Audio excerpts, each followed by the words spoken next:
제가 중고등학생 시절 저와 같은 시골 교회에 다녔던 어떤 형제 이야기를 먼저 하면서 말씀을 시작하려고 합니다. 그 형제들은 저보다 나이가 3살 그리고 5살 각각 많은 형제였습니다. 신앙도 좋았고 그리고 시골 학교에서 장학금도 빼놓지 않고 받았던 공부 잘하는 형들이었습니다. 제가 고등학생일 때 그 형제는 대학생이었습니다. 그 중에 형은 군 제대 후 복학한 상태였고 동생은 전투경찰로 복무 중이었습니다. 지금은 전경이 없었습니다만 당시에는 전경이 의무 복무로 전투경찰로 그렇게 복무를 했었습니다.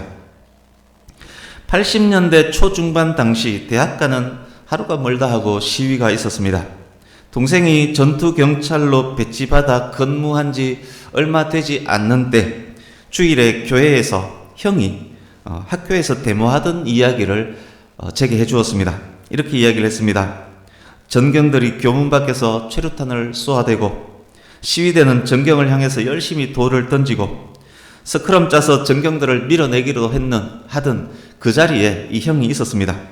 자신이 데모대 선봉에 있었는데 데모하다가 순간 깜짝 놀랐답니다. 전경부대 맨 앞줄에서 매우 익숙한 어떤 이의 자태를 발견한 것입니다. 입대한 지 얼마 되지 않은 동생이 헬멧 쓰고 방패 들고 이리저리 움직이면서 돌을 맞고 있었다라고 합니다. 그것을 본 형, 그날에는 도저히 시위를 할 수 없었다는 그런 이야기를 제게 해주었습니다. 80년대 중후반 어떤 신문 속에 있었던 만평을 저는 아직도 기억하는 것이 있습니다. 제목이 형제였습니다. 이틀 걸쳐서 2탄으로 나왔는데 1탄은 국방군과 인민군에 각각 소속되어서 총을 겨누고 있는 형제였고 2탄은 80년대 지금 제가 말씀드렸던 당시 시위대와 전투경찰에 각각 소속되어서 돌과 최루탄을 던지는 형제였습니다. 그래서 이 만평을 검색해서 찾아보려고 보여드리려고 아무리 찾아봐도 수십 년 흘렀던 만평이라서 찾을 수가 없었습니다. 어쨌든 그런 만평이 있었는데 당시에 이런 일들이 흔히 있었기 때문에 아마 만화 작가가 그런 만평을 게재했을 것입니다. 이런 상상을 한번 해보겠습니다. 데모하러 가기 전, 데모 진압하러 가기 전 신앙 좋은 형제가 각각 이렇게 기도했습니다. 하나님께서는 대한민국을 여기까지 인도해 주셨습니다. 그런데 하나님 아시지요? 독재 정권 끝나야 하지 않겠습니까? 대한민국의 민주화가 꼭 필요하지 않습니까? 하나님, 독재 정권 타도를 위해서 오늘도 데모하러 갑니다. 우리들의 시위가 더 힘을 얻게 해 주십시오. 교문 앞을 가로막고 있는 저 전경들 잘 제압하게 해 주십시오. 형은 그렇게 기도했습니다. 동생도 기도합니다. 하나님, 도대체 이 나라가 어찌 되려고 이러는지 모르겠습니다. 지금은 나라의 안정이 무엇보다도 중요한데 저 대학생들은 공부는 안 하고 왜 저리 데모만 하는지 모르겠습니다. 하나님, 저에게 데모 진압하는 이 일을 맡겨주셨으니 잘 감당하게 하옵소서. 대학생들의 시위를 효과적으로 잘 제압할 수 있는 힘과 능력을 제게 주옵소서. 신앙 좋은 형제가 각각 이렇게 기도했다면 하나님께서는 누구의 기도를 들으실까요?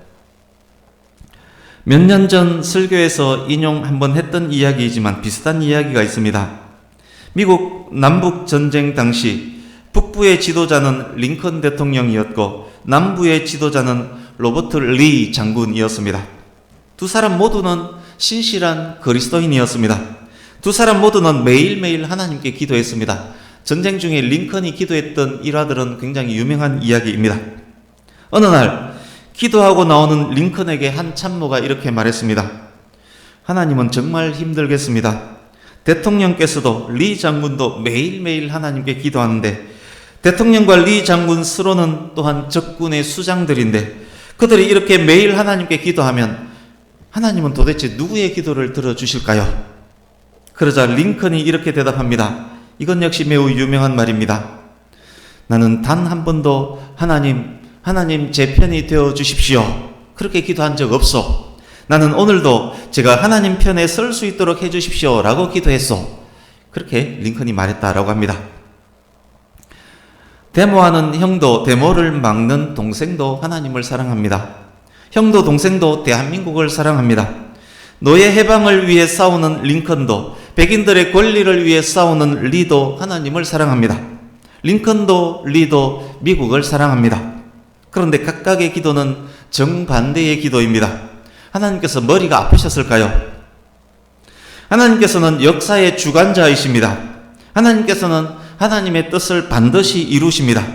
하나님께서 성도의 기도를 들으십니다. 그렇지만 모든 성도의 기도를 다 이루어 주시는 것은 아닙니다. 하나님께서는 하나님의 뜻에 합당한 기도를 들으십니다. 하나님께서는 하나님의 뜻을 이루는 도구로 성도의 기도를 사용하십니다. 진짜 신앙 좋은 사람이 누구겠습니까? 하나님의 뜻을 준행하려고 노력하는 사람입니다. 그래서 우리가 하나님께 기도할 때 가장 중요한 것, 내가 하나님의 뜻을 분별하고 그 뜻 안에서 기도하고 있느냐, 매우 중요한 이야기입니다. 그런데 성도인 우리가 자주 범하는 오류가 있습니다. 나만의 신념을 나의 신앙으로 착각하는 것입니다. 나만의 신념은 나의 뜻을 따르고자 하는 마음이고, 나의 신앙은 하나님의 뜻을 따르고자 하는 나의 마음입니다. 성도라는 이름으로 강단 비슷한 곳에 서서 자기만의 신념을 하나님의 뜻처럼 선포하는 사람들이 얼마나 많은지 모릅니다.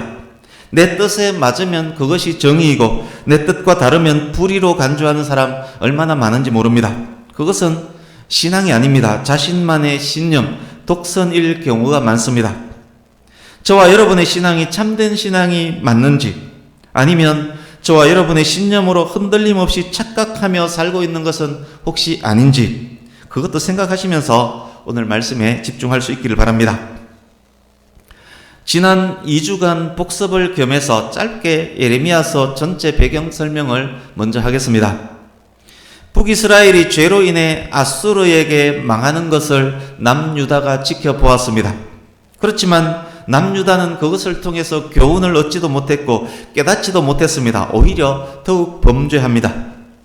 하나님께서 선지자들을 보내면서 돌아오라, 회개하라 몇 번이고 말씀하셨지만 듣지를 않습니다. 하나님께서 이제 뜻을 정하십니다. 남유다를 징계하기 위한 회초리로 바벨론 제국을 사용하시기로 결정하셨습니다. 하나님의 뜻이 정해졌기 때문에 바벨론에 의해 망하는 것은 이제 시간 문제입니다. 그러나 그래도 살 길은 있습니다. 바벨론에 항복하는 것입니다. 하나님께서 그 길을 선지자를 통해 알려주셨습니다. 그러나 유다는 듣지 않습니다. 결국 유다는 바벨론에 의해서 철저하게 망하게 됩니다. 그러나 하나님의 행하심은 심판, 멸망, 그것으로 끝나지는 않습니다. 다시 회복시킬 것임에 대해서도 약속하십니다. 그 약속은 예수 그리스도를 통한 완전한 회복을 바라보는 약속, 새 언약입니다. 예레미야서 전체에 나타난 핵심 단어 3가지가 회개, 심판, 구원임을 2주 전에 말씀을 드렸습니다. 오늘 본문의 배경 역시 동일합니다. 32장 1절을 먼저 보시겠습니까?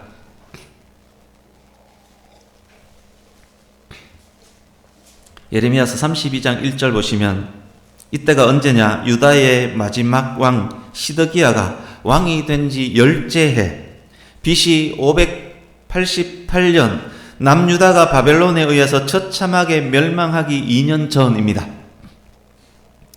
32장 2절 앞부분 보십시오. 그런데 완전 망하기 2년 전인데 그때 이미 바벨론 군대는 예루살렘을 포위하고 있었습니다. 32장 24절 보십시오.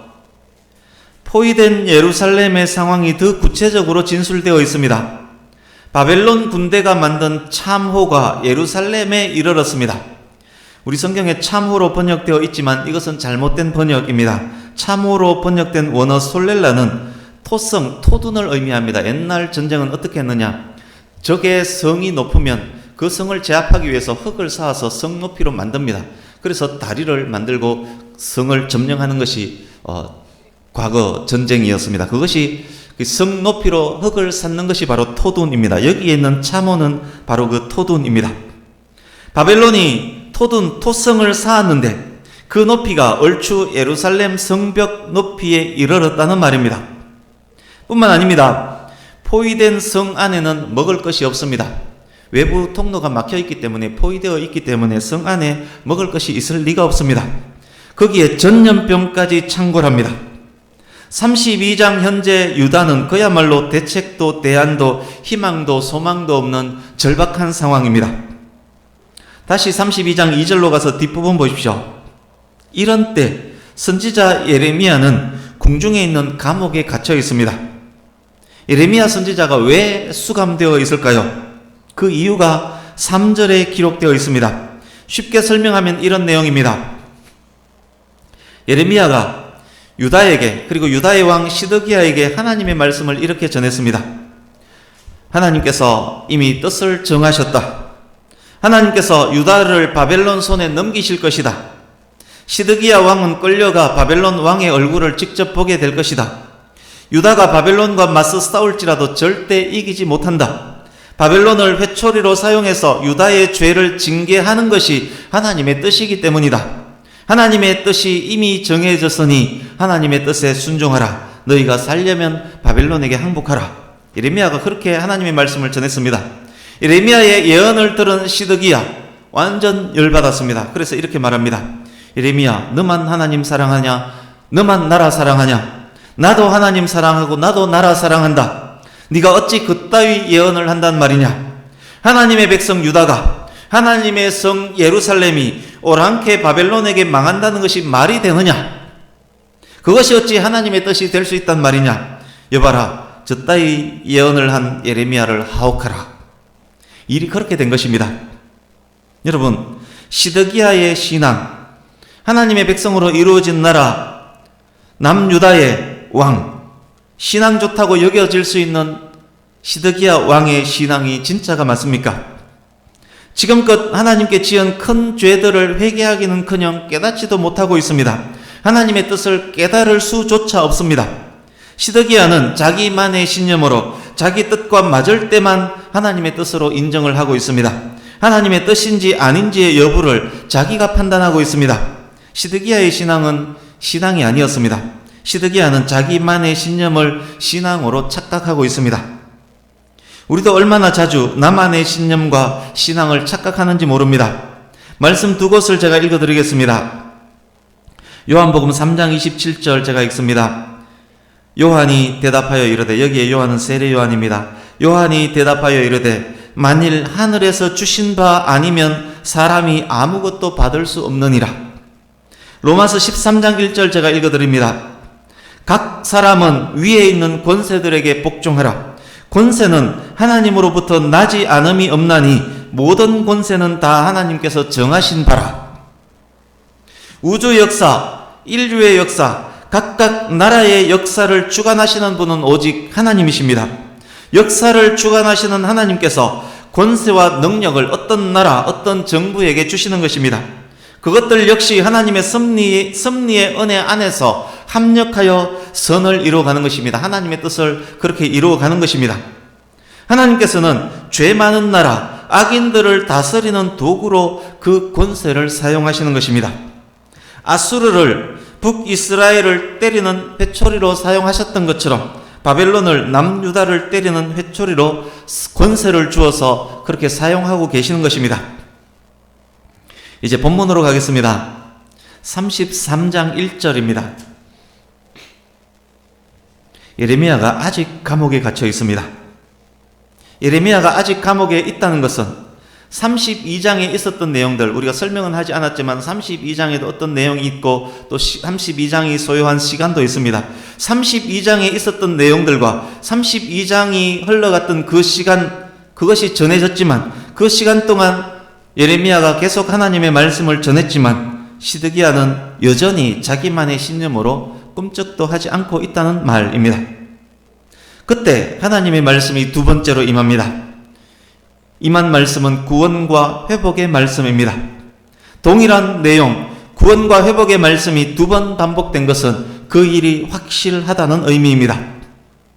우리 2절과 3절을 한 번 더 같이 읽어보겠습니다. 33장 2절 3절 같이 읽습니다. 시작. 이를 행하시는 여호와, 그것을 만들며 성취하시는 여호와, 그의 이름을 여호와라 하는 이가 이와 같이 이르시도다. 너는 내게 부르짖으라. 내가 네게 응답하겠고 내가 알지 못하는 크고 은밀한 일을 네게 보이리라. 아멘. 여기 보시면 하나님의 이름 여호와가 3번 반복되었습니다. 스스로 존재하시는 하나님 여호와께서 인격과 명예를 걸고 지금 말씀하고 계시는 것입니다. 일을 행하시는 여호와, 그것을 만들며 성취하시는 여호와. 여기에 사용된 원어는 하나님의 창조와 관련된 단어들입니다. 창조주 하나님께서 일을 하실 것이라는 말씀입니다. 인간이 보기에 전혀 불가능한 것처럼 보일지라도 창조주 하나님, 역사의 주관자이신 하나님께서 하시기에 이 일은 반드시 성취가 될 것입니다. 하나님께서 그 놀랍고 큰 일을 이루실 때 하나님 백성들의 기도를 사용하시기를 기뻐하십니다. 하나님의 뜻 안에서 하나님의 뜻이 성취되기를 부르짖는 성도의 기도를 기뻐 받으신다는 말씀입니다.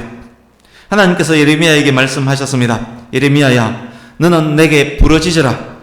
유다가 바벨론에게 포위된 이 상황, 희망도 없는 상황이지만 기도해라. 내가 너의 기도를 기뻐 받으마. 네가 상상도 할 수 없었던 위대한 일을 시행하마.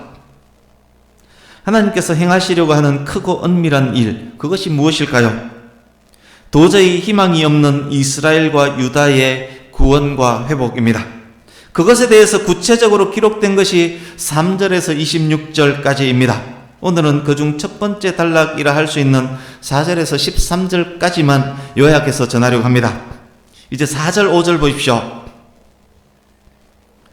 하나님께서 예레미야를 통해 너희들 죄가 주홍같이 붓다. 회개하라, 나에게 돌아오라. 몇 번이고 말씀하셨지만 듣지 않았습니다. 하나님께서 진노하셨습니다. 바벨론을 통해서 유다를 멸망시키기로 작정하셨습니다. 진노하신 하나님이시지만 진노 중에도 긍휼을 베푸셨습니다. 사는 방법을 알려주셨습니다. 살려면 바벨론에게 항복하라 말씀하셨습니다. 지금 제가 반복하고 있지만 반복하는 이유는 성경에서 반복되어 있기 때문에 반복하고 있습니다. 그러나 하나님의 그 은혜의 말씀, 그것을 역시 듣지 않고 있습니다. 오히려 자기만의 신념으로 계속 자기만의 일을 행합니다. 항복하라는 말씀이 자기 신념과는 다르기에 하나님의 뜻으로 받아들이지 않습니다. 바벨론이 예루살렘 성 높이만큼 토성을 쌓았습니다. 절체절명의 위기입니다. 그러나 시드기야, 항복하라는 말씀 완전 무시하고 끝까지 대항합니다. 예루살렘 성은 계속 파괴됩니다. 성을 보강할 자재조차 없습니다. 그러나 자재가 없어서 성을 보강할 수 없지만 집과 왕궁을 헐어서 거기서 나온 것들로 성을 보강하며 끝까지 대항합니다. 하나님께서 말씀합니다. 나의 말과 나의 분노를 무시하는구나. 나의 분노와 노여움으로 이 성의 시체가 가득하게 될 것이다. 나의 분노와 노여움의 원인은 너희들의 모든 악행으로 인합니다. 너희들의 죄가 나와 너희들의 관계를 완전히 차단시켰다. 유다가 이런 절박한 상황에 처해 있습니다. 성경을 읽는 우리에게도 시드기야의 행태가 너무도 답답해 보이지 않습니까? 이런 때 하나님께서 예레미야에게 기도하라 라고 말씀하셨던 것입니다. 그리고 기도를 들으신 하나님께서 이루실 크고 은밀한 일이 무엇인지, 크고 비밀한 일이 무엇인지를 알려주십니다. 6절에서 9절입니다. 눈으로 읽으시면서 들으시면 좋겠습니다. 회초리를 맞은 그들이 포로 생활을 겪고 난 후 깨닫고 돌이킬 것입니다. 그때 하나님께서 놀라운 일을 행하실 것입니다. 치료하시며 고치셔서 낫게 하실 것입니다. 바벨론의 포로로 끌려간 남유다 백성들 뿐만 아니라 아수르의 포로로 끌려간 북이스라엘 백성들까지 돌아오게 하실 것입니다. 하나님의 백성들을 처음처럼 다시 세우실 것입니다.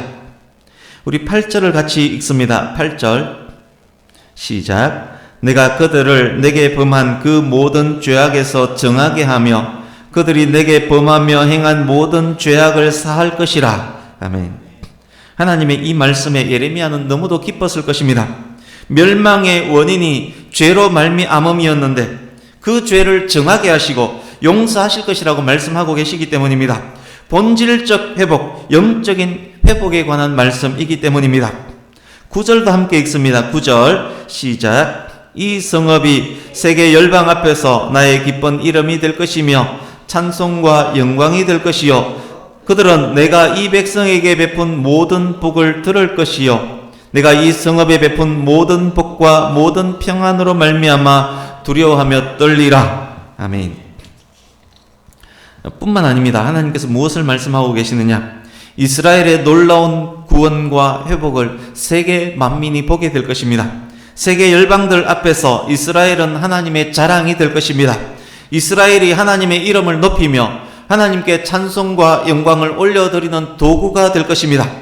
이스라엘의 놀라운 회복으로 말미암아 세상의 모든 민족들이 하나님을 알게 될 것입니다. 이것이 바로 하나님께서 이루실 크고 은밀한 일입니다. 이 크고 은밀한 일이 본문으로부터 약 50년 후 BC 539년 페르시아의 왕 고레스를 통해서 성취되었음을 우리는 말씀을 통해서도 그리고 역사를 통해서도 알고 있습니다. 그러나 더 놀랍고 확실한 성취가 있습니다. 신약의 성도인 우리는 8절 9절 말씀이 역사 속에서 어떻게 성취되었고 어떻게 성취되고 있으며 어떻게 성취될지에 대해서도 알아야 합니다. 인간이 하나님 앞에 가기 위해서는 인간에게 하나님 앞에 설 수 있는 거룩함이 있어야 합니다.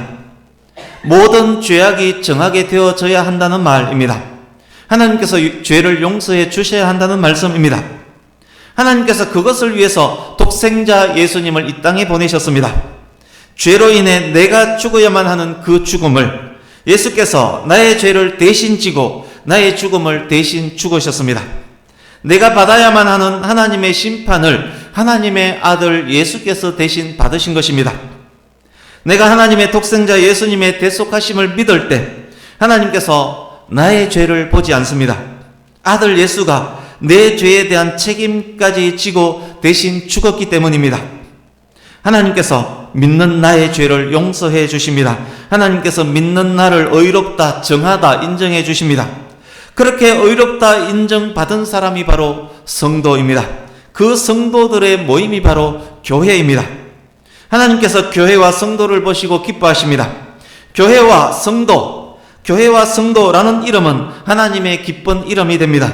교회와 성도를 통해서 하나님께서 찬송과 영광을 받으십니다. 하나님께서 교회와 성도들에게 복을 주십니다. 교회와 성도를 통해서 그리스도의 십자가 복음이 땅끝까지 전해집니다. 세상 사람들이 교회와 성도들에게 임한 복을 보고 하나님의 위대하심을 더욱 알게 됩니다.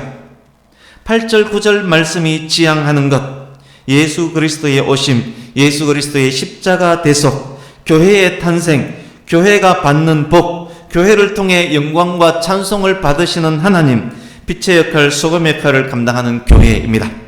오늘 말씀 안에 신약의 성도인 우리에게 그대로 적용되는 말씀이 그대로 녹아져 있다는 말씀입니다. 이제 10절, 11절입니다. 신약의 교회에 적용하면서 설명을 드리겠습니다.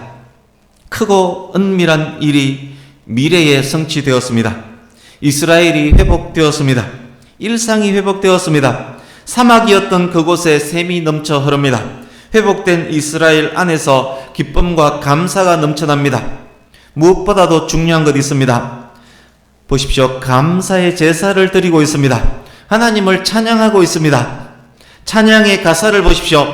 만군의 여호와께 감사하라. 여호와는 선하시니 그 인자하심이 영원하도다.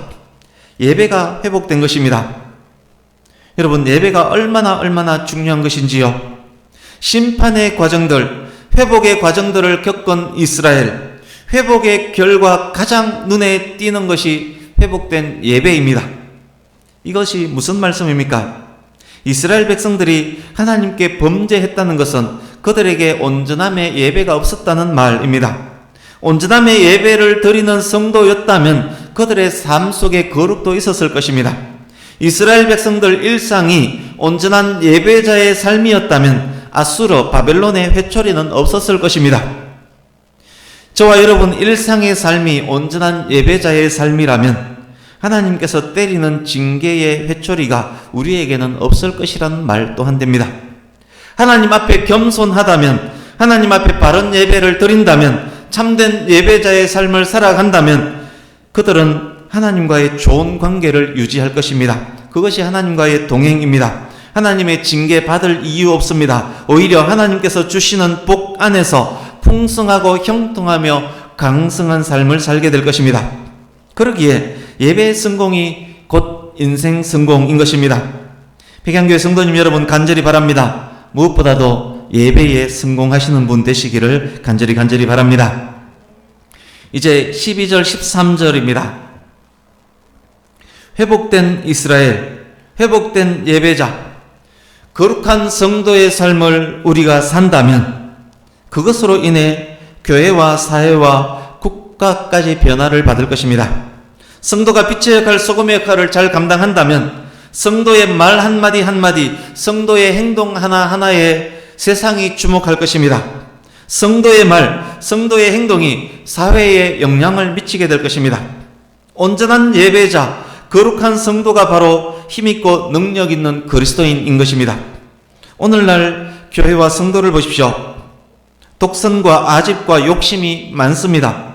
교만합니다. 사랑이 부족합니다. 신앙이 아닌 자기 신념으로 가득합니다. 말 아래 놓여진 등잔, 짠맛을 잃은 소금과 같습니다. 교회와 그리스도인의 말을 세상이 도무지 듣지 않습니다. 아무리 거룩을 외쳐도, 아무리 동성애는 죄다 외쳐도, 차별금지법 안 된다, 이슬람의 유입을 경계해야 한다, 아무리 외쳐도 사회가 듣지 않습니다. 오히려 교회가 하지 말라는 것을 더 합니다.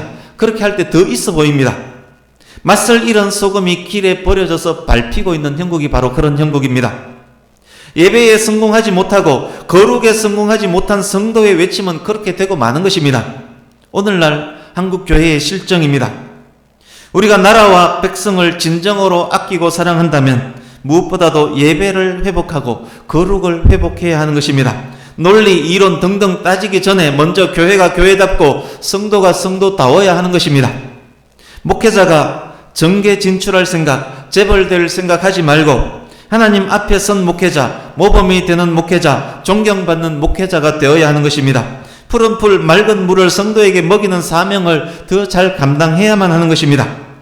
존경받는 목회자가 될 때 존경받는 목회자의 말 한마디가 국회의원 100명의 말과 비교할 수 있겠습니까? 우리 존경받는 목회자의 말, 우리 머릿속에 떠오르는 분들 있지 않습니까? 그분들의 말 한마디 한마디가 얼마나 사회에 큰 영향을 미쳤습니까? 그런데 오늘날에는 그런 분들이 많이 없어지고 말았습니다. 그래서 12절 13절 보십시오. 여기에 기록된 것이 회복된 이스라엘의 정치, 종교 지도자들, 그들이 변화된 모습입니다. 성도가 성도답고 교회가 교회다우면 이런 일이 일어납니다. 죄악된 이스라엘의 목자들은 양떼를 멸하며 흩어지게 하는 목자들이었습니다. 양떼는 먹이지 않고 자기를 위해 양의 가죽을 벗기는 목회자들이었습니다. 그러나 회복된 이스라엘에 양떼를 먹이고 입히는 바른 목자가 등장합니다. 사랑과 애정으로 양떼를 돌보고 있습니다. 한 마리 한 마리 숫자를 셉니다. 한 마리 양을 잃어버렸다면 그 양을 찾아서 산길을 헤맵니다. 목자는 양들을 알고 양들은 목자의 음성을 압니다. 선한 목자이신 예수님을 닮은 정치 지도자, 종교 지도자가 이때 나오고 있다는 말입니다. 성도와 교회가 성도답고 교회다워진다면 정의와 공의가 물처럼 강처럼 흘러 넘치는 나라가 될 것입니다. 코로나를 통해 구석구석 타락한 곳 얼마나 많이 지금 드러나고 있습니까? 하나님의 정의와 공의를 비웃는 소돔과 고모라와 같은 모습 우리가 얼마나 자주 보게 됩니까? 이런 때일수록 성도된 우리는 성도다움을 회복해야 하는 것입니다. 소돔과 고모라를 위해 중보하는 아브라함과 같은 사람, 소돔과 고모라에 사는 한 명의 의인 롯과 같은 사람, 성을 쌓으며 무너진 성을 막아서서 그 성으로 인해 우는 한 사람의 성도, 우리가 되어야 하는 것입니다. 이제 말씀을 마무리하겠습니다. 우리 3절을 한 번 더 읽어보겠습니다. 33장 3절 같이 읽습니다. 시작. 너는 내게 부르짖으라. 내가 네게 응답하겠고 네가 알지 못하는 크고 은밀한 일을 내게 보이리라. 아멘. 사랑하는 성도님 여러분, 혹 지금 본문 속 예루살렘과 같은 상황에 처해 계신 분 혹시 없습니까? 현재가 암울하며 미래에 대한 소망도 꿈도 가질 수 없는 그런 상황에 있는 분 없습니까? 만약 그렇다면 우리는 무엇을 해야 합니까?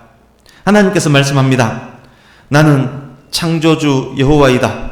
나에게는 능치 못함이 없다. 너는 내게 기도하라. 내가 놀랍고 비밀스러운 일들을 내게 보여주마. 하나님께서 오늘 본문 말씀을 통해서 이렇게 우리에게 말씀합니다. 나는 전능한 여호와다. 나로부터 위대한 일을 기대하라. 위대한 일을 기대하는 너희여, 나에게 부르짖으라. 내가 그 기대를 이루어주마.